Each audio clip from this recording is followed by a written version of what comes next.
August 7th, and we've had a death at the Proving Grounds. Growing Deer TV is brought to you by Bass Pro Shops. Also by Reconics, Trophy Rock, Non-Typical Wildlife Solutions, Muddy Outdoors, Eagle Seed, Nikon, Winchester, Redneck Hunting Blinds, Dead Downwind, Record Rack, Foxworthy Outdoors, Antler Dirt.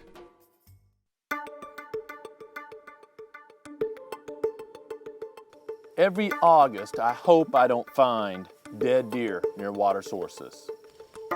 Die-offs of deer from HD have been known since we've studied deer.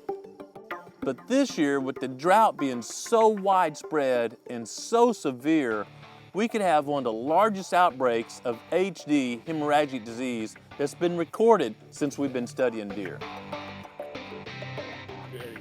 This deer's been dead for over a day, looking at the sign here, and the virus actually dies in the deer about the time the deer cools off, so there's no need for me to pull a sample. We checked the Reconics camera we had on the water source just yards behind Adam running the camera now.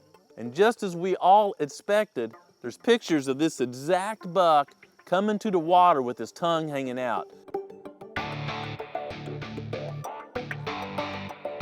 He had a fever, he was feeling bad, made it to the water source, and literally died just a few yards from that pool in the creek.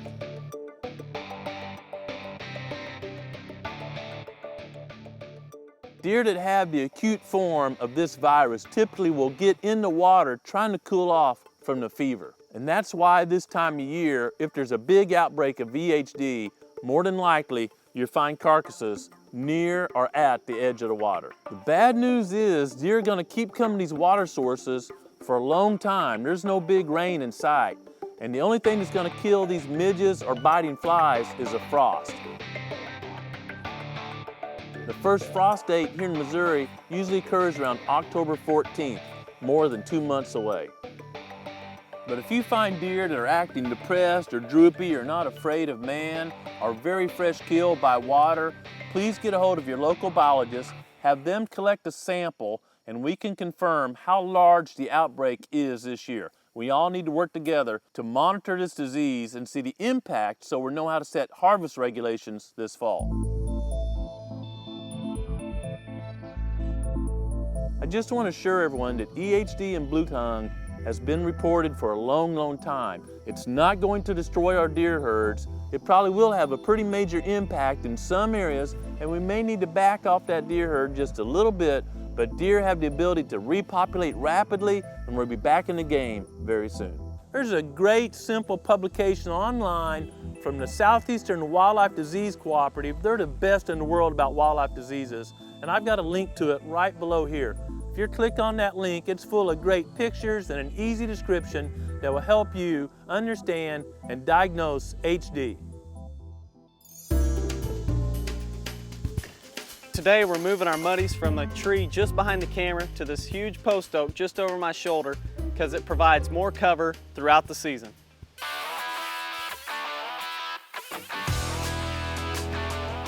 We got our ladder up. Now I'm getting ready to add one of my most important pieces to my hunting stands, and that's a muddy safe line.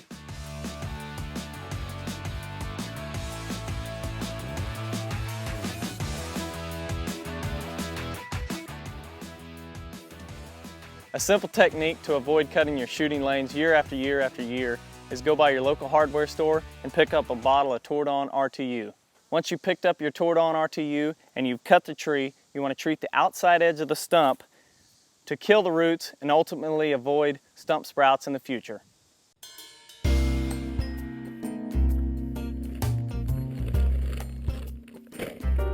As we showed in last week's episode, I've already got my camera programmed to slow down a little bit because the deer are going to hang around the corn station longer than just moving through the woods or at a scrape.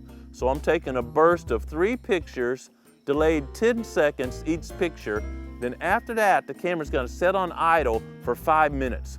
Give time for those deer to move away and more deer to come in so I get unique pictures of each deer, but not thousands of pictures of the same deer.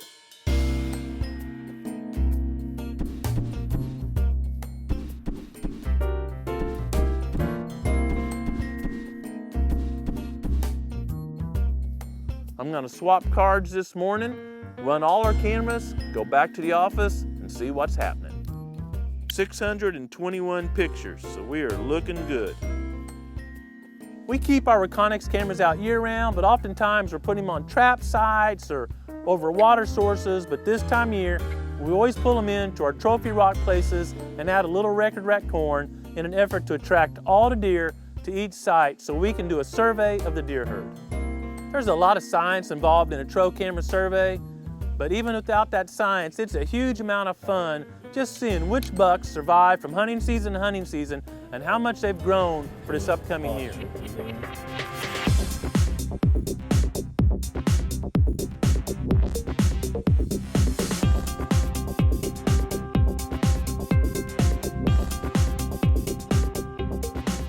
A buck that showed up early during our trail camera survey this year is this great looking buck.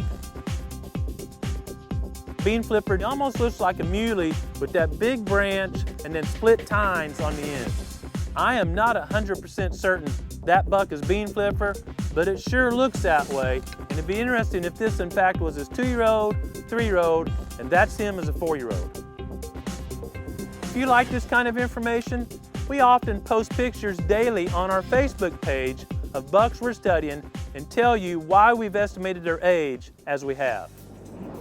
We look forward to your input on helping us name bucks, and we'll keep you posted as states release more information about the spread of HD throughout the range. Whether you're working on your camera survey or just getting out and scouting and hanging some more stands, take an opportunity this week to enjoy creation.